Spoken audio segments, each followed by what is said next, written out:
దేవుణ్ణి సంతోషపెట్టిన వారికి దేవుడు చేయు మేలులు లేక దీవెనలు. మన దేవుణ్ణి ఎంతగా సంతోషపెడతామో భక్తి ద్వారా, భయము ద్వారా, ప్రార్థన ద్వారా, విశ్వాసం ద్వారా, సమర్పణ ద్వారా, పరిచర్యల ద్వారా, ఆత్మీయ జీవితం ద్వారా దేవుణ్ణి మన జీవితంలో ఎంత ఎక్కువగా సంతోషపెడతామో, ఆయన మాటకి లోబడి విధేయత కలిగి విశ్వాసం కలిగి దేవుని చిత్తానుసారంగా మనం జీవిస్తామో అటువంటి వారికి భూమి మీద ఎలాంటి మేలు చేస్తాడు అని కొన్ని విషయాలు నేను చెప్పాను. 3 విషయాలు చెప్పాను. మొదటి విషయం, ఆయనకి ఇష్టమైన భక్తులకి భూమి మీద, ఓకే, మీకు నేను ఎక్కువ క్వశ్చన్లు అడిగి జవాబులు అడిగితే టైం అయిపోతుంది. రెండోది, దేవుడు మనం ఒంటరిగా విడిచిపెట్టడు, ఆయనకి ఇష్టమైన వారికి ఆయన తోడుగా ఉంటాడండి. ఆయనకి ఇష్టమైన పనులు ఎవరు చేస్తే, యేసై చేసాడు, యేసైకి తోడుగా, దావీదు చేసాడు, అలాగే యోసేపు చేసాడు తోడుగా, ఇలా చెప్పుకుంటూ వచ్చాం. అలాగే భూమి మీద ఉన్న మనం ఆయనకి ఇష్టమైన భక్తి చేసినప్పుడు ఆయన మనల్ని ఒంటరిగా విడిచిపెట్టాడు. ఈ కరోనా వస్తే అందరూ విడిచిపెట్టేస్తారు. రాత్రి పాస్టర్ గారు చెప్పారు. కానీ దేవుడు వాగ్దానం ఏంటి? నిన్ను ఆయన, నాకు ధైర్యం ఉంది, మీకుందా?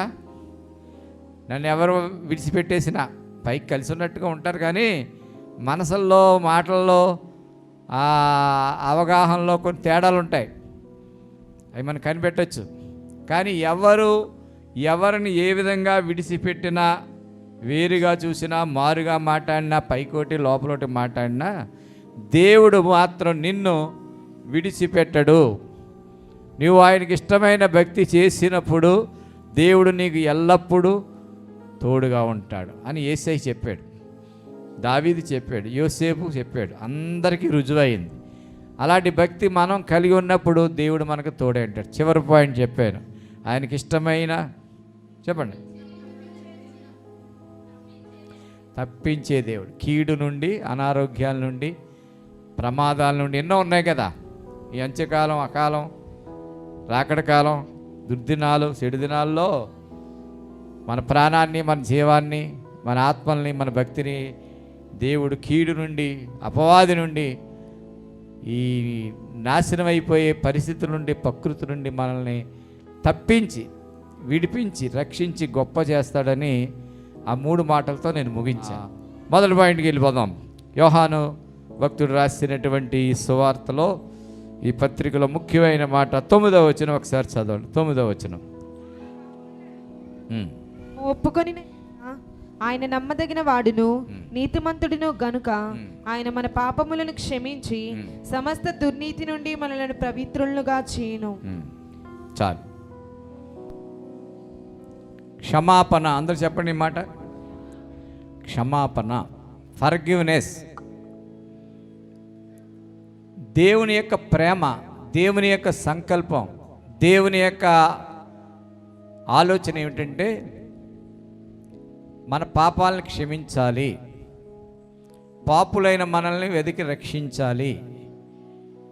మనం చేసిన పాపానికి, జన్మకర్మ పాపాలకి శిక్ష మన మీద పడకుండా దేవుడు ఒక ప్రణాళిక వేశాడు. ఆ ప్రణాళికలో యేసయ్యని లోకానికి పంపించాడు. ఇదంతా మనకు తెలుసు, పోద్దు కదా, నేను చెప్పక్కర్లేదు. మన పక్షంగా మనం పొందవలసిన శిక్ష యేసయ్య శిలువలో పొంది పాపులకు శిక్ష పడకుండా, పాపులకు మరి నరకం కలగకుండా, పాపులకు మరి నాశనం అయిపోకుండా నశించిన వారిని వెదకి రక్షించడానికి యేసయ్య ఈ లోకానికి వచ్చాడు. ఆయన వచ్చి ఏం చేశాడంటే పాపులను రక్షించుటకు, చెప్పండి, పాపులను రక్షించుటకు యేసుక్రీస్తు ఈ లోకమునకు వచ్చిన మాట నమ్మదగినదియు పూర్ణ అంగీకారమునకు యోగ్యమై ఉన్నది. అందరూ దేవుని స్తోత్రం చెల్లిందాం. ఆయన నశించిన దాన్ని వెదకి రక్షించడానికి వచ్చాడు. వట్టి చేతులతో వచ్చాడు అనుకుంటున్నారు చాలామంది. కాదు, ఆయన నిత్య జీవం అనే మూటతో మన దగ్గరికి వచ్చాడు. ప్రేమపూర్వకముగా వచ్చాడు. ఒక కంకణం కట్టుకుని కార్యదీక్షతో వచ్చాడు. కారణ జన్ముడిగా వచ్చాడు. ఆయన వచ్చి ఆయన ఏం చేశాడంటే మనందరినీ వెదకి రక్షించటానికి ఆయన సిలువలో మరణించి, ఆ మరణించే ముందు ఆ విలువైన పవిత్రమైన రక్తం సిందించి, ఆ సిందించిన రక్తము ద్వారా మనకు పాప క్షమాపణ, పాప విమోచన అనగా రక్షణ భాగ్యం దేవుడు మనకిచ్చాడు. అందరు చప్పట్లు కొట్టి స్తోత్రాలు చెల్లిందాం. ఇప్పుడు 9వ వచనం మనం ధ్యానం చేద్దాం. మరలా ఒకసారి రిపీట్ చేయవచ్చును. మన పాపములను మనము ఒప్పుకొనిన ఎడల ఆయన నమ్మదగిన వాడును నీతిమంతుడును గనుక ఆయన మన పాపములను క్షమించి, యేసు మన పాపములను క్షమించి సమస్త దుర్నీతి నుండి మనలను పవిత్రులుగా చేయును. చాలు. ఎవరు చేస్తారండి మనల్ని పవిత్రులుగా? యేసు. చెప్పండి ఈ మాట. ఎప్పుడు చేస్తాడు? మన పాపములను మనము ఒప్పుకొనినప్పుడు మాత్రమే, ఒప్పుకొని విడిచిపెట్టినప్పుడు మాత్రమే. ఆ విడిచిపెట్టిన పాప కార్యం, శరీర కార్యం, దుర్నీతి, అవినీతి రకరకాలు ఉన్నాయి. దేవుడికి ఇష్టమైన కార్యాలు మరలా మనం తిరిగి ఉన్నటికి చెయ్యకూడదు. అలాంటి వారిని మాత్రమే వేసే క్షమిస్తాడు. ఏసై క్షమించేసాడు కదా అని రోజు అదే పాపం, అదే తప్పు, అదే పొరపాటు, అదే అలవాటు, అదే ఆచారం, అదే గాచారంలో ఉంటే దేవుడు మనల్ని క్షమించడు. యేసు ప్రభుని నువ్వు రెండోసారి సిలువ వేసినట్లంట. తెలిసిన తప్పు చేసినా, రక్షించబడిన వాడు తప్పు చేసినా, బాప్తిసం పొందిన వాడు తప్పు చేసినా, దేవుడు ప్రేమించి ఆయన దీవెనలు పొందుకున్న మన అందరం ఒకవేళ మరలా తిరిగి గతం కానీ, మతం కానీ, పాపం కానీ, ఆ యొక్క లోకం అన్యరీతిగా జీవితం కానీ మనలో ఉంటే అది క్షమింపరాని పాపం అంట. పాపాల్లో రకాలు ఉన్నాయని పరిశుద్ధాత్ముడు బైబిల్లో రాశాడు. మరణకరమైన పాపం ఉంది, మరణకరణము కాని పాపాలు ఉన్నాయి, క్షమించే పాపాలు ఉన్నాయి, దేవుడు క్షమించరాని పాపాలు కూడా బైబిల్లో ఉన్నాయి. అలా క్షమించలేదు చాలామందిని, వాళ్ళకి సమయం ఇవ్వలేదు. యోధాకి సమయం ఇచ్చాడా? ఏసావుకి సమయం ఇచ్చాడా? సంసోనుకి సమయం ఇచ్చాడా? చాలామందికి సమయం కూడా ఇవ్వలేదు, క్షమించరాని పాపాలై. అలా స్త్రీలు కూడా చాలామంది ఉన్నారు. కానీ బైబిల్లో, సంఘంలో అనుకోండి, బైబిల్లో ఉన్నారంటే మనం మనుషులుగా మనలో కూడా ఉంటారో. నేను ఫలానా నేనేం చెప్పట్లేదు, నేను వాక్యం చెప్తున్నాను. ఎవరి పరీక్ష వాళ్ళే రాసుకోవాలి. నీకు నీవే పరీక్ష చేసుకో. ఈరోజు మన వర్తమానం మొదటి పాయింట్ ఏంటంటే క్షమాపణ. చెప్పండి, క్షమాపణ. ఎప్పుడు? మన పాపములను, చెప్పండి ఈ మాట కండిషన్, మన పాపములను ఒప్పుకున్నప్పుడు మాత్రమే. నెక్స్ట్ కంటిన్యూ, అది విడిచిపెట్టినప్పుడు మాత్రమే. మూడోది, అది ఎన్నటికీ చేయకుండా ఉండినప్పుడు మాత్రమే మనకి క్షమాపణ. కండిషనల్ ఫర్గివ్నెస్, నిబంధనతో కూడిన క్షమాపణ. అప్పుడు యేసు రక్తం ప్రతి పాపము నుండి మనల్ని విమోచించి పవిత్రులుగా చేయండి. అంటే ఇప్పుడు మనం దేవుడు మనల్ని క్షమించడానికి, దేవుడు మనల్ని రక్షించడానికి, దేవుడు మనల్ని ఆశ్రయించి నిత్యజీవం ఇవ్వటానికి ఆయన ఏం చేశాడంటే ఆయన ప్రియకుమారుడు యేసయ్యని పంపించి ఆయన విలువైన రక్తం సిలువలో సిందించి మనము పొందవలసిన శిక్ష యేసయ్య పొంది, గుడ్ ఫ్రైడే విన్నాం కదా, ఆ యేసయ్య చేసిన త్యాగము ద్వారా, యాగము ద్వారా మనకి పాప విమోచన, పాపము నుండి విడుదల, పాపము నుండి క్షమాపణ, పాపము నుండి రక్షణ, ఆత్మరక్షణ దేవుడు మనకు అనుగ్రహించాడు. అందరూ చప్పట్లు కొట్టి స్తోత్రాలు చెల్లిందాం. ఇదేదో కేవలం నమ్మినంత మాత్రాన వచ్చేసింది అనుకుంటున్నాం, కానీ ఈ నమ్మకానికి ముందు త్యాగం ఎంతో ఉంది. ఇప్పుడు కరోనా వ్యాక్సిన్స్ వచ్చినాయి, అది ఇలాగ ఒక్క నిమిషంలో అలా వేసేలా తీసేస్తారు. ఒక్క నిమిషమే దాని పని. దాని వెనకాల ఎంత చరిత్ర ఉందో తెలుసా మీకు? సంవత్సరం పాటు తలకిందులైన వాళ్ళు ఉన్నారు. కొన్ని 20-30 సంవత్సరాల నుంచి జ్ఞానాలు సంపాదించి ప్రపంచం అంతా తలకిందులైపోయి తయారు చేశారు వ్యాక్సిన్. కానీ మనకి అలా పొడిచి ఇలా తీసేస్తుంటే మనకు సేఫ్ సైడ్ అవుతుంది ఆరోగ్యానికి. అలా ఇంజక్షన్ ఏదైనా అంతే, మెడిసిన్ ఏదైనా అంతే. వాళ్ళు చాలా ప్రయోగాలు చేసి తయారు చేశారు, అవి మనకు ఉపయోగపడుతున్నాయి శరీర సంబంధమైనటువంటి అనారోగ్యాలకి. అయితే దేవుడు అనంత జ్ఞాని కనుక, ఆయన ప్రేమాస్వరూపి కనుక మనకి క్షమాపణ ఇవ్వటానికి, మనకు రక్షణ ఇవ్వటానికి ఆయన చాలా పెద్ద ప్రణాళిక వేసాడు. భూత వర్తమాన భవిష్యత్ కాలానికి సరిపడే ప్రణాళిక, ఆలోచన ఆయన కలిగి ఉన్నాడు. అందరూ చప్పట్లు కొట్టి స్తోత్రాలు చెల్లిందా. అందులో ఏంటంటే ముఖ్యమైనది యేసు రక్తం. కరోనా ఇంజెక్షన్ వల్ల ప్రపంచం అంతా కొంత రిలీఫ్ ఎలా పొందుకుంటున్నారో కొంతమంది పొందుకోలేకపోవచ్చు, కొన్ని అనివార్య కార్యాల వల్ల, వ్యక్తిగత విషయాల వల్ల. కానీ మెజారిటీ చాలామంది షేప్ సైడ్గా ఉన్నారు. అలాగే యేసు ప్రభు శిలువలో కార్చిన రక్తము ద్వారా ఈనాడు ప్రపంచాన్ని అంతటికీ ఆత్మరక్షణ, పాప క్షమాపణ వచ్చింది. దాన్ని వినియోగించుకోవటమే విశ్వాసము. దాన్ని సద్వినియోగం చేసుకోవాలి. సువార్తను విన్నప్పుడు, దేవుడు మాట్లాడినప్పుడు, దేవుని ప్రేమ మనకి కనపడుచున్నప్పుడు, దేవుని ప్రేమ త్యాగం మనం విన్నప్పుడు, ఆ శిలువ శ్రమలు మనం విన్నప్పుడు, ఆ రక్త ప్రోక్షణ గురించి మనం విన్నప్పుడు, దేవుని యొక్క ప్రణాళికలో ఆయన యందు విశ్వాసం ఉంచిన వారు నశింపగా నిత్యజీవం పొందుతారని దేవుడిచ్చిన వాగ్దానాన్ని మనం నమ్మి ఆ రక్షణ మనం పొందుకోవాలి. దేవుని స్తోత్రం. అలా పొందుకున్నవారు ఏం చేయాలంట? ఇక ఎన్నడూ పాపం చేయకూడదు. సరే, క్షమాపణలోకి వెళ్ళిపోదాం. క్షమాపణ అనగా ఇంగ్లీష్లో ఏముందండి? ఫర్గివ్నెస్. చెప్పండి. దేవుడు లక్షణానికి మన లక్షణానికి తేడా చెప్తుందని ఈ వాక్యం చెప్పే ముందు వినండి. దేవుడు అనగా గివర్. గాడ్ మీన్స్ చెప్పండి ఇచ్చువాడు. దేవుడికున్న నైజం, ప్రేమ, ఆయన మంచి స్వభావం ఏంటంటే గివింగ్ అండ్ ఫర్ గివింగ్ అంటే. చెప్పండి, దేవుని స్వభావం ఏంటి చెప్పండి? Giving and for giving. తెలుగులో ఏమంటారో? ఇచ్చుట, క్షమించుట. ఇచ్చుట, క్షమించుట. మరి మనిషి స్వభావం ఏంటి? Getting and forgetting. చెప్పండి, ఈ మాట నేర్చుకోండి. Getting and forgetting. అన్నీ దేవుడి దగ్గర ఆశీర్వాదాలు అనుభవించడం, దేవుడిని ఆరాధించడం మర్చిపోవడం, దేవుని ప్రార్థన మర్చిపోవడం, దేవునికి కృతజ్ఞతాస్తుతులు చెల్లించడం మర్చిపోవడం, దేవుడి గురించి అన్నీ తెలుసు, దేవుడి భక్తి చేయటం మర్చిపోవటం, దేవాని దైవాలను ఇలాగే ఉన్నానని అన్నీ తెలుసు, కానీ దేవుడి సన్నిధిలో మనం ఉండం, ఆరాధనలో ఉండం, భక్తిగా ఉండం. కాబట్టి మన యొక్క నైజం, మానవ నైజం మంచిది కాదు. కృతజ్ఞత లేని హృదయాలు, భ్రష్ట హృదయాలు, మొండి హృదయాలు, పాప పంకిలమైన హృదయాలు ఇంకా మరి దుర్నీతితో, అవినీతితో, స్వనీతితో ఇంకా జీవిస్తున్నాయి. అలాంటి వారు దేవుడికి ఇష్టమైన పనులు చేసిన వారు కాదు.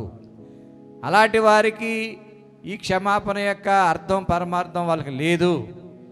అటువంటి వారికి ఉందంటే యేసు రక్తము ద్వారా మనం పాపాన్ని శుద్ధి చేసుకుని, పాపమును విడిచిపెట్టి, పాపం తిరిగి మరలా చేయకుండా ఉన్నప్పుడు మాత్రమే ఈ క్షమాపణ అనేది వర్తిస్తుంది. అందరూ చప్పట్లు కొట్టి స్తోత్రాలు చెల్లిందాం.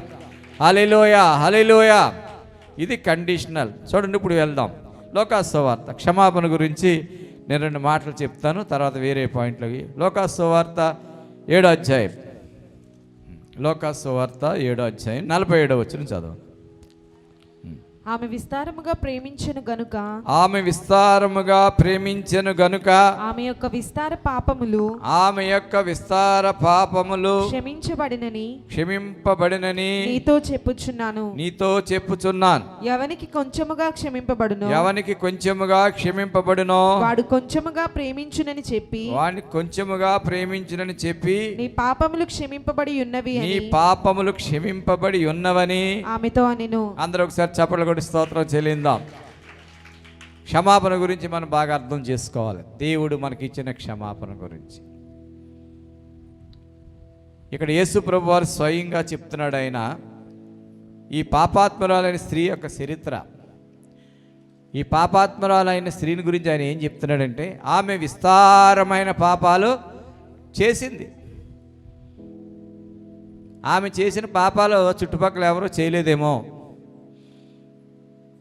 బైబిల్లో కొంతమంది స్త్రీలు పాత నిబంధనలో ఉన్నారు, కొత్త నిబంధనలో ఉన్నారు. వ్యభిచారమే వృత్తిగా చేసేవాళ్ళు. కాబట్టి ఇక్కడ ఏమంటున్నాడంటే, ఈ యొక్క స్త్రీ, ఈ పాపాత్మురాలని పేరెట్టారు. ఈవిడికి ఏమని పెట్టారు చెప్పండి? పాపాత్మురాలని పేరెట్టారు.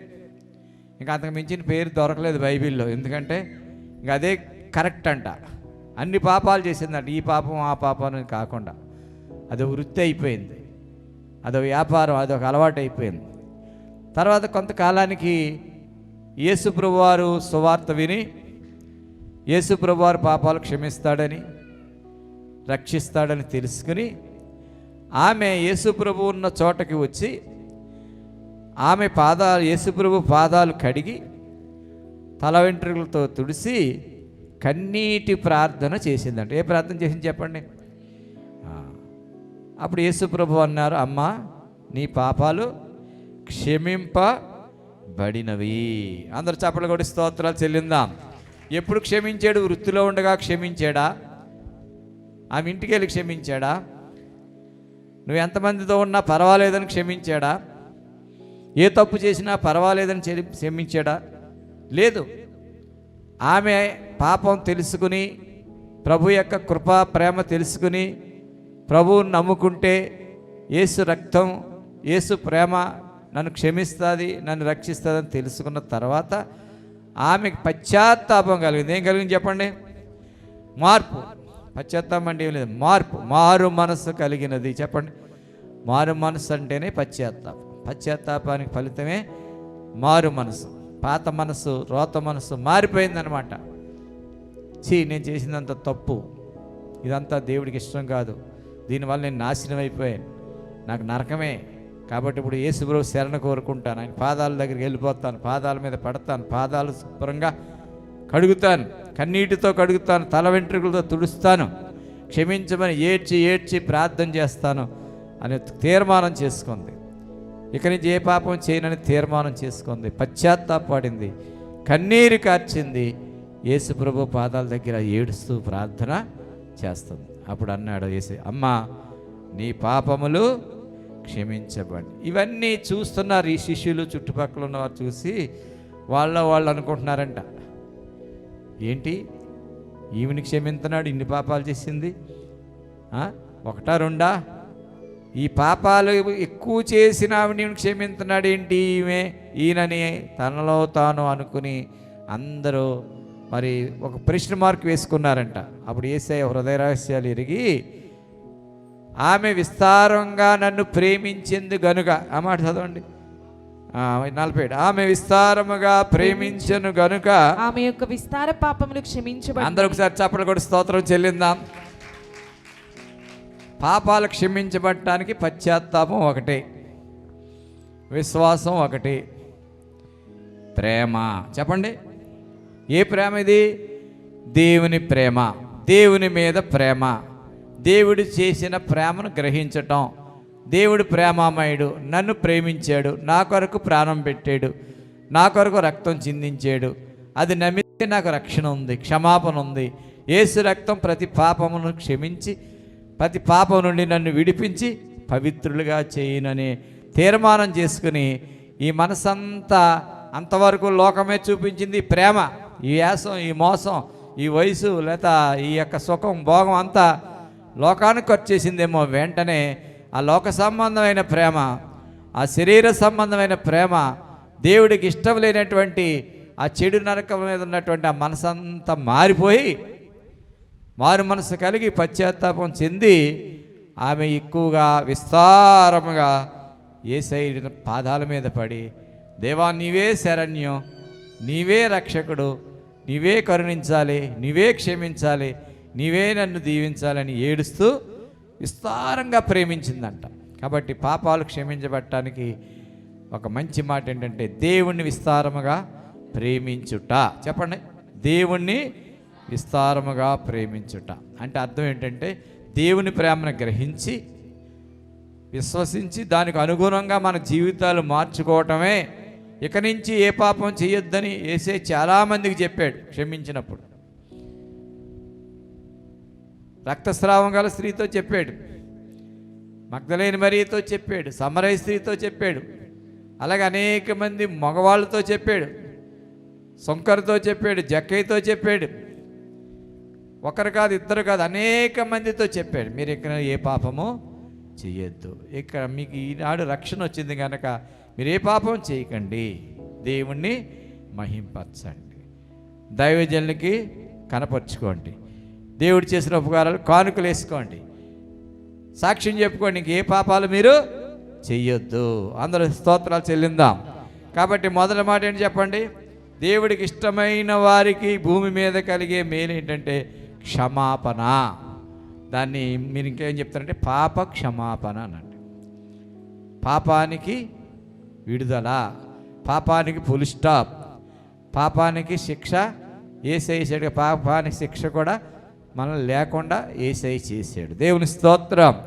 కాబట్టి దేవుని ప్రేమలో, దేవుని యొక్క ఆరాధనలో ఉన్న భక్తులకు, దేవుని పాదాల దగ్గర ఉన్న భక్తులకు, నువ్వు గతంలో ఏం చేసినా, నీ మతంలో ఏం చేసినా, తెలుసో తెలియక ఏ పాపం చేసినా, స్త్రీలైనా పురుషులైనా తెలుసున్న తర్వాత చేయకూడదు. తెలుసుకున్న తర్వాత ఈ యొక్క పాపాత్మరాలి స్త్రీ వలె పరిగెత్తుకుని ప్రభు పాదాల దగ్గరికి వచ్చి, ఇక నుంచి నేను ఏ పాపము చేయను నాయనా, క్షమించు, క్షమించు, రక్షించు, రక్షించు, నీ రాజ్యంలో నా చేర్చుకో అని ప్రార్థన చేసుకుంది కనుక, ఎక్కువగా దేవుని పాదాలు పట్టుకుని ప్రేమించింది కనుక, ఆరాధించింది కనుక, ప్రార్థించింది కనుక, బతిమాలుకుంది కనుక యేసయ్య ఆమెను క్షమించి, ఎన్ని పాపాలు చేసిందో, విస్తారమైన పాపాలు ఎన్ని చేసింది కనుక ఆమెను విస్తారముగా క్షమించాడు. విస్తారముగా ఆమె కూడా ప్రేమించింది. సమరయ స్త్రీని యేసయ్య రక్షించినప్పుడు సమరయ స్త్రీ పాట పాడింది కదా, వస్తున్నాను ప్రభువా. ఎక్కడికి వెళ్ళింది? మరలా ఎవరి దగ్గర వెళ్ళిందా? 5ఓడు 6ఓడు 7ఓడు అలా వెళ్ళిందా? లేదు. అన్నీ వదిలేసింది. ప్రభువా, ఇక నుంచి నేను ఎక్కడికి వెళ్ళను, నీ మందిరానికే వస్తాను, నీ పాదాల దగ్గరే ఉంటాను, నీ గురించి ఊరంతా సాక్ష్యం చెప్తాను, నా జాతిని రక్షించుకుంటాను, నా గ్రామాన్ని రక్షించుకుంటాను, నీవే మెస్సయ్యు, నువ్వే యేసయ్యు, నేను చేసినవన్నీ నాతో చెప్పిన దేవుడు గొప్ప దేవుడు, నన్ను క్షమించిన దేవుడు, నాకు జీవజలం నిత్య జీవించిన దేవుడు, నీవు తప్ప నాకు వేరే రక్షకుడు లేడు అని ఆమె కూడా, ఆ యొక్క సమరయ స్త్రీ కూడా భయంకరమైన పాపం చేసినప్పటికీ ప్రభు పాదాల దగ్గర జీవించింది. దేవుని స్తోత్రం. ఇంకా మగ్దలేని మరియ గారి గురించి మనం చెప్పవలసిన పని లేదు. ఆమెకు ఫస్ట్ రికార్డు వచ్చేసింది. ఈస్టర్ రోజున ఏమొచ్చింది చెప్పండి? ఫస్ట్ ప్రైజ్ వచ్చేసింది అనమాట. ఏం చేత వచ్చింది? గతంలో ఎన్ని పాపాలు చేసిందో విస్తారమైనవి, అంత ఎక్కువగా మారు మనసు పొంది, అంత ఎక్కువగా యేసయ్యని ప్రేమించి, అందరికంటే ముందుగా మంచిగా సిద్ధపడ్డది కనుక ఆమెకే మొదటి ప్రైజ్, మొదటి దర్శనం, మొదటి స్వరం యేసయ్య ప్రత్యక్షత ఆ మరియమ్మ గారికి ఇచ్చారు. అందరూ చప్పట్లు కొట్టి స్తోత్రాలు చెల్లిందా. కాబట్టి దేవుని సంగమా, పొరపాటు చేయటం, పాపం చేయటం, బలహీనత మానవ సహజం. సహజమని రోజు చేయకూడదు. ఎప్పుడో నీకు యాక్సిడెంటల్గానో లేక ఏదైనా పరిస్థితుల్లో నీకు ఏదైనా సమస్య, శోధన వచ్చినప్పుడు వెంటనే నువ్వు వాక్యం తెలుసున్నవాడు, ప్రభువు తెలుసున్నవాడు, రక్షణ భాగ్యం పొంది ఉన్నాం కనుక సంఘం విశ్వాసులు వెంటనే దాన్ని ఒప్పుకొని, ప్రభు పాదాల దగ్గర ఒప్పుకొని, క్షమాపణ కోరుకుని, ఆ యేసయ్య మాట్లాడే వరకు, దర్శించాను, నేను క్షమించాను, ఇక్కడి నుంచి ఏ పాపం నువ్వు చేయకు అనే వరకు కూడా విస్తారంగా ఆయన ప్రేమించి ప్రార్థిస్తే అప్పుడు నీ విస్తారమైన పాపాలు పోతాయి. కీర్తన గ్రంథం 32వ అధ్యాయం 1వ వచనం చదవండి త్వరగా. అతిక్రమములకు పరిహారము నొందినవాడు, తన పాపమునకు ప్రాయశ్చిత్తము నొందినవాడు ధన్యుడు. యెహోవా చేత నిర్దోషి అని ఎంచబడినవాడు. నా దోషమును కప్పుకొనక నీ ఎదుట నా పాపము ఒప్పుకొంటిని, యెహోవా సన్నిధిని నా అతిక్రమములు ఒప్పుకొందును అనుకొంటిని. చాలు. ఈ 1వ వచనం 5వ వచనం మీరు కొంచెం జాగ్రత్తగా ఆలోచన చేస్తే, అతిక్రమములు దాసువాడు వర్ధిల్లడు, వాటిని ఒప్పుకొని విడిచిపెట్టివాడు కనికరం పొందుతాడండి. చాలామంది తప్పులన్నీ కప్పెడేస్తారు. నా తప్పేమీ లేదండి, అంతా వాళ్ళదే తప్పు, 100 తప్పులాలే, నాదో ఒకటి కూడా లేదంటారు. అబద్ధం అది. ఇందాక వాక్యంలో వచ్చింది, చదివినప్పుడు వచ్చింది, మనలో పాపము లేదని చెప్పుకొని ఎడల మనం అబద్ధికులం. వచ్చిందా యోహాను పత్రికలో? ఏదో పాపం ఉంది నీలో, ఏదో తప్పు ఉంది. ఏ తప్పు లేకుండా నువ్వు లేవు.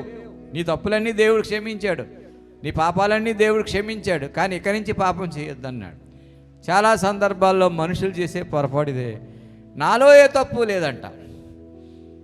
అంత కరెక్ట్ ఏమో తెలియదు, కానీ యేసయ్య చెప్తున్నాడు, నీ కంటిలో దూలం పెట్టుకుని ఎదుటి వారి కంటిలో నలుసు నువ్వు వెతకు. సెల్ఫ్ హెల్ప్ చేసుకో. నీలో ఏ తప్పు ఉందో, నీలో ఏ గర్వం ఉందో, నీలో ఏ వ్యభిచారం ఉందో, లేకపోతే ఏ తప్పుడు ప్రవర్తన ఉందో, లేక ఏ అహంకారం ఉందో, దేవుడికి ఇష్టం కాని గుణం ఏదైనా నీలో ఉంటే వెంటనే ఒప్పుకొని అతిక్రమం విడిచిపెట్టే. అప్పుడు నువ్వు వర్ధిల్లుతావు.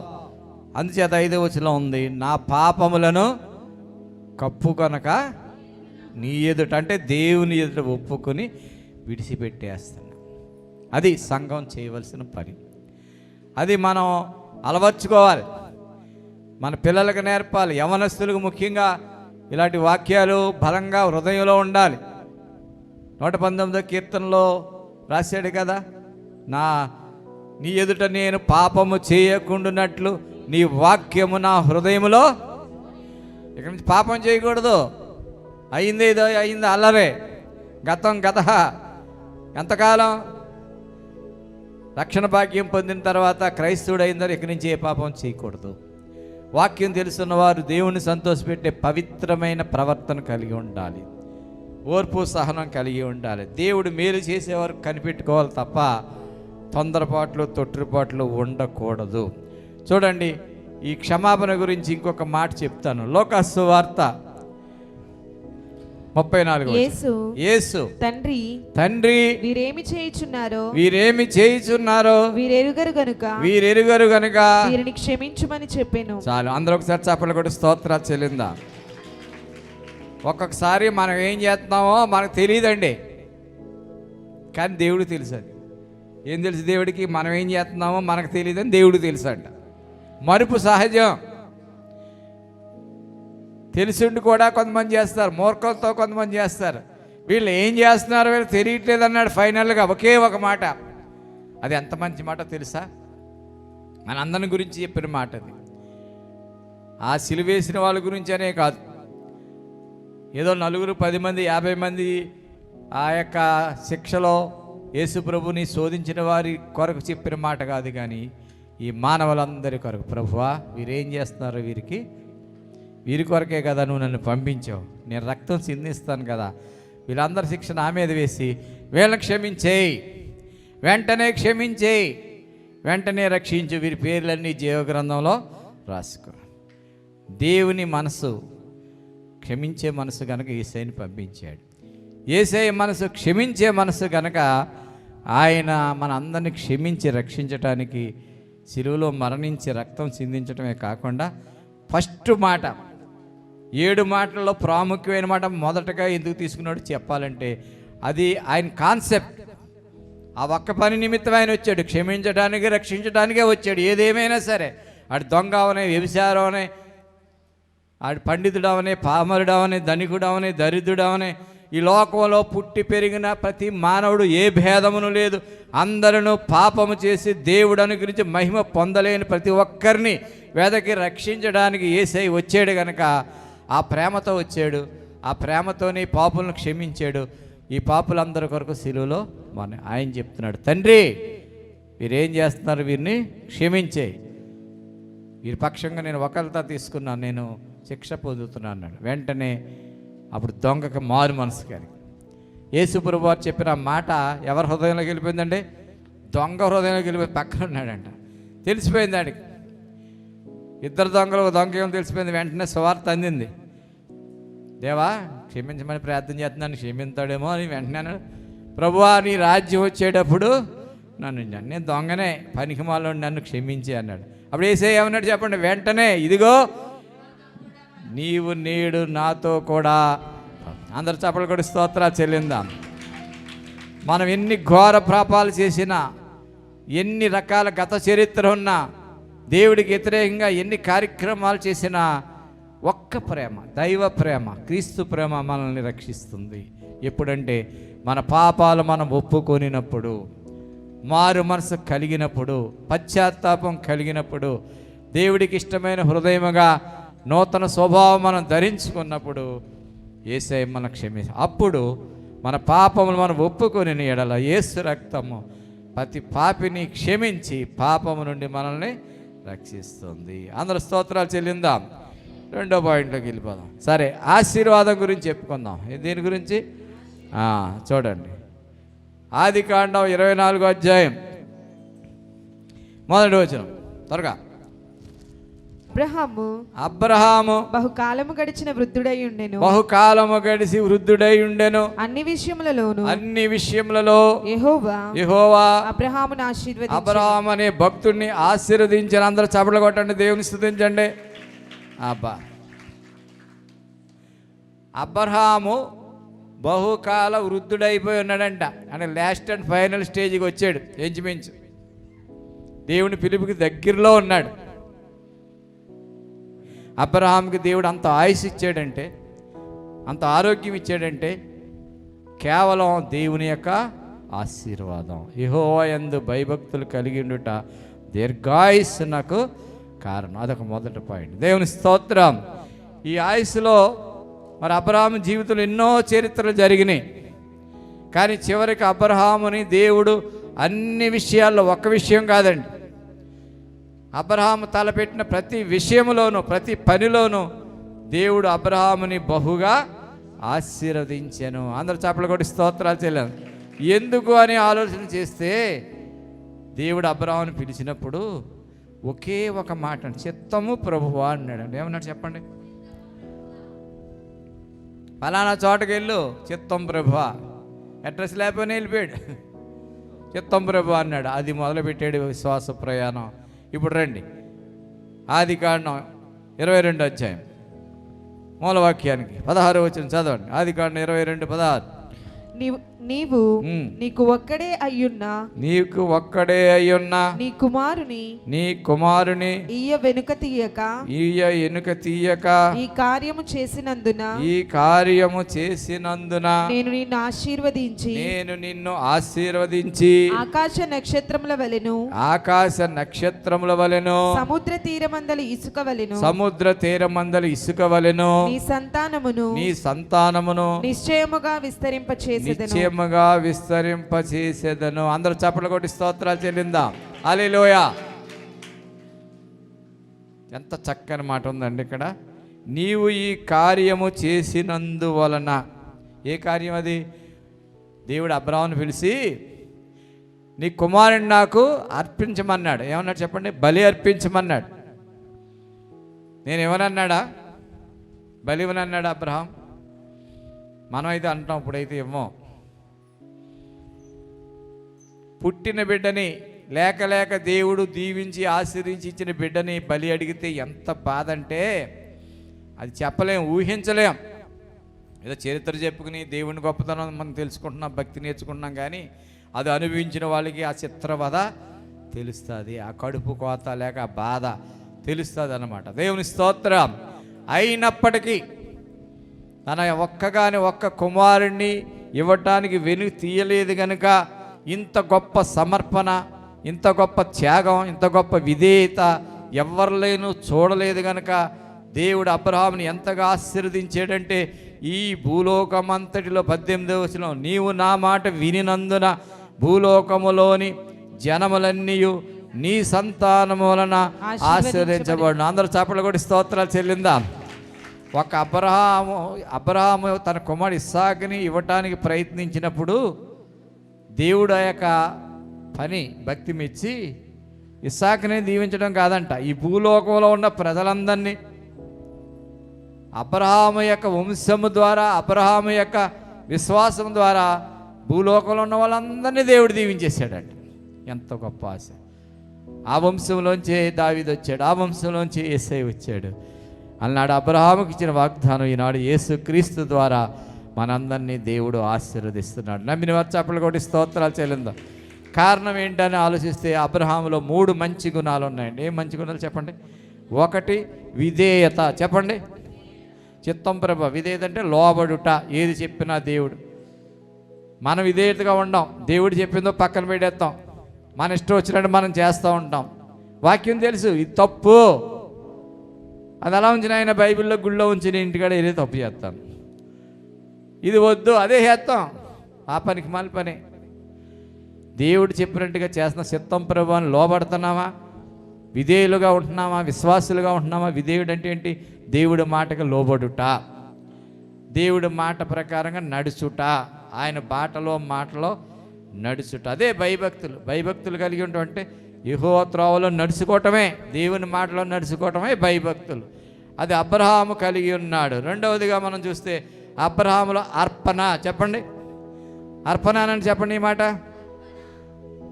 ఇస్సాకుని అర్పించాడా లేదా? అబ్రహాము జీవితం అంతా దేవుడికి అర్పించాడు, త్యాగం చేసుకున్నాడు, దేవుని మాటకు లోబడ్డాడు. ప్రతి విషయంలో దేవుడు ఇలా చేయమంటే అలాగే చేశాడు. ఈ స్థలం వదిలేసాడు, లేకపోతే ఈ కార్యక్రమం ఇలా చేయండి అలాగే చేశాడు. దేవుని మహిమ కొరకు ఆయన ఎన్నో బలిపీఠాలు కట్టాడు. దేవుని మహిమ కొరకు ప్రతి విషయంలో ఆయన దశమ భాగం అర్పణ చేసుకున్నాడు. తెలుసా అండి మనకి అబ్రహాములో ఉన్న మంచి గుణాలు చెప్తున్నాను. దశమ భాగం అర్పణ. చదవండి 14వ అధ్యాయం 20 వచ్చిన చదవమ్మా ఒకసారి, త్వరగా చదువు. ఆదికాండం 14:20. నీ శత్రువులను నీ చేతికి అప్పగించిన సర్వోన్నతులకు దేవుడు స్తుతింపబడును గాక అనియు చెప్పెను. అప్పుడు అతడు అన్నింటిలో ఇతనికి 10వ వంతు ఇచ్చెను. అందరూ ఒకసారి చప్పట్లు కొట్టి స్తోత్రం చెప్పండి. దేవుడు చేసిన మేలన్నిటిలో దైవజనుడు అబ్రహామును దీవించినప్పుడు, జ్ఞాపకం చేసినప్పుడు అబ్రహాం గారు ఏం చేశారని దాచుకోలేదంట. ఏవే విషయాల్లో దేవుడు మేలు చేసాడో ఆ ప్రతి విషయంలో దశమ భాగం ఇచ్చాడు. ఏ భాగం ఇచ్చాడు చెప్పండి? అబ్రహాములాగా దీవించాను ఆయన. ప్రార్థన సులువే, పాట సులువే. అబ్రహాము దేవుడు, ఇస్సాకు దేవుడు, యాకోబు దేవుడు, నాకు సాలిన దేవుడు. మంచిదే పాట. మరి అబ్రహాం చేసిన భక్తి నీకుందా? అబ్రహాం దశమ భాగం ఇచ్చిన నువ్వు ఇస్తున్నావా? అబ్రహాం లోబడినట్టు లోబడుతున్నావా? అబ్రహాము దేవుడిని మహిమపరిచినట్టు నువ్వు మహిమపరుస్తున్నావా? భక్తి చేసావా? విగ్రహాలను విడిచిపెట్టేవా? అన్యాచారం విడిచిపెట్టేవా? చెడు స్నేహాలు విడిచిపెట్టేవా? జాగ్రత్త. అబ్రహామును దేవుడు అంతగా ప్రేమించి దీవించడానికి కారణం ఏంటంటే అబ్రహాములో ఉన్నటువంటి సమర్పణ. ఎక్కడికి వెళ్ళినా బలిపీఠాలు కట్టి నూనె పోసి దశమ భాగాలు సమర్పణ చేసుకుని దేవుడు చెప్పిన మాట నెరవేర్చాడు. కనుక అబ్రహాము అంచెలంచెలుగా బహువృద్ధుడైనప్పటికీ వయస్సుతో పాటు ఆయనకి అన్ని ఆశీర్వాదాలు అభివృద్ధిలోకి వచ్చినాయి. నమ్మిన వారు చప్పట్లు కొట్టి స్తోత్రాలు చెల్లిందాం. చివరిగా చూస్తే అబ్రహాములో ఉన్న మంచి గుణం ఏంటంటే ఆరాధన. చెప్పండి, ఆరాధన. మొట్టమొదటిది విధేయత. వాక్యం తెలిసిండి దాని ప్రకారం జీవించడమే విధేయత, దేవుడి చిత్త ప్రకారం. 2 అర్పణ. 3 ఆరాధన. ఆరాధన హృదయం ఎప్పుడు ఉండాలి. దేవా ఇలా బ్రతికించావు, గత కాలం అంతా కాపాడావు, కంటికి రెప్పలా కాపాడావు. ఆ చుట్టూ ఎన్నో జరుగుతున్నాయి, చెవులకి ఎన్నో వినపడుతున్నాయి, ఇంకా మాకు తెలియని ఎన్నో ఉన్నాయి. టీవీలు సరిగ్గా పెట్టుకుంటలేదు, మనం భయం వేసి ఫోన్లు సరిగ్గా చూడట్లేదు. ఏం చేద్దాం, ఎన్నో అన్నీ అయ్యే వస్తున్నాయి, ఇంకేమీ రావట్లేదు. చాలా భయంకరంగా ఉన్న స్థితుల్లో దేవుడు మనల్ని ఇలా ఉంచాడండి. దేవుని కృపలో ఉన్నామన్న వాళ్ళు చేసి చూపించండి, చప్పట్లు కొట్టండి. నేను ఇలా ఉన్నానంటే మీ ఎదుట దేవుని కృపే. ప్రతి ఒక్కరు ఆ మాట అనుకోవాలి. మీకు కాదా? మన వయసు కాదు, మన తెలివి కాదు, మన బలం కాదు, మన జాగ్రత్త కాదు. దేవుని ప్రేమ, దేవుని కృప మనలో ఉంది. ఎందుకంటే ఆయన మనం సేవిస్తున్నాం, ప్రేమిస్తున్నాం, ప్రార్థిస్తున్నాం, ఆరాధిస్తున్నాం. అది మనం మర్చిపోకూడదు. ఈ ఫార్మేట్, ఈ నడవడిక, ఈ విధేయత, ఈ అర్పణ, ఈ సమర్పణ, ఈ ఆరాధన జీవితం, ఆత్మీయ జీవితం మనం కొనసాగించినప్పుడు దేవుడు మనల్ని ఒంటరిగా విడిచిపెట్టాడు. యేసయ్య అన్నాడు, ఆయనకి ఇష్టమైన కార్యము నేను ఎల్లప్పుడూ చేస్తున్నాను కనుక దేవుడు నన్ను ఒంటరిగా. అబ్రహాముని విడిచిపెట్టాడా? దావీదుని విడిచిపెట్టాడా? యోసేపుని విడిచిపెట్టాడా? ఏ భక్తుని విడిచిపెట్టాడా? అని ఎవరిని విడిచిపెట్టలేదు. మనల్ని కూడా విడిచిపెట్టడం. ఆయన్ని మన పాదాలు పట్టుకుని ప్రార్థన చేస్తే ఈ ఆపదలు తొలగిపోయే వరకు. దావీదు ఏమన్నాడు చెప్పండి? ఈ ఆపదలు నీ రెక్కల నీడలో దాసి నీ శరణ జొచ్చి ఉన్నాను, నీ రెక్కల చోటికి. రాత్రి పాస్టమ్ గారు చెప్పారు కదా ఉపమానం. ఆ పెద్ద పక్షి కాలిపోయి చిన్నపిల్లల్ని కాపాడింది. అలాగే యేసయ్య మన కొరకు సిలువలో ఆహుతైపోయి మనందరికీ రక్షణ భాగ్యం ఇచ్చాడు. మనందరిని ఆయన పిల్లలుగా చేశాడు. మనందరినీ క్షేమంగా ఉంచాడు. మనందరినీ క్షమించాడు, ప్రేమించాడు, దీవించాడు. కనుక ఇది దేవుని కృప. కాబట్టి ఆ దేవుణ్ణి మనం విడివక, మరువక, జ్ఞానము కలిగి, జాగ్రత్త కలిగి, కృతజ్ఞత కలిగి, విధేయత కలిగి, విశ్వాసం కలిగి, సమయాన్ని సద్వినియోగం చేసుకుంటూ, భయభక్తులతో గడగల్లాడుతూ దేవుని ప్రార్థనలు ఆరాధన చేసుకుంటే ఆ దేవుడే మనకు చాలిన దేవుడు అవుతాడు. దేవుడు చెప్పినట్టుగా చేయకుండా మన ఇష్టానుసారంగా జీవిస్తే దానికి రివర్స్ సీన్లు చాలా ఉన్నాయి. నేను చెప్పకూడదు నోటితోటి. నువ్వు నా మాట విననందని శ్రమలన్నీ నీ మీదకి వస్తున్నాయని అనేక గ్రంథాల్లో దేవుడు రాయించాడు. అబ్రహాము వినినందున దేవుడి చిత్తప్రకారం నడుచుకున్నందుకు ఈ దీవెనలన్నీ అబ్రహాముకు వస్తే మనం కూడా భక్తులను పోలి నడుచుకోవాలి. ఆ విశ్వాసాలను అనుసరించాలి, అంతకంతకు నేర్చుకోవాలి, బలపరచుకోవాలి, ఇతరులకు చెప్పాలి, బిడ్డలకు చెప్పాలి, మానవులకు చెప్పాలి. అప్పుడే దేవుడు మనల్ని జ్ఞాపకం చేసుకుని అన్ని విషయములలో ఆశీర్వదిస్తాడు. అందరూ చప్పట్లు కొట్టి స్తోత్రాలు చెల్లిందాం. ఈ భూమిని ఆకాశమును సృజించిన దేవుడు చెప్పండి, నిన్ను ఆశీర్వదించును, నన్ను ఈ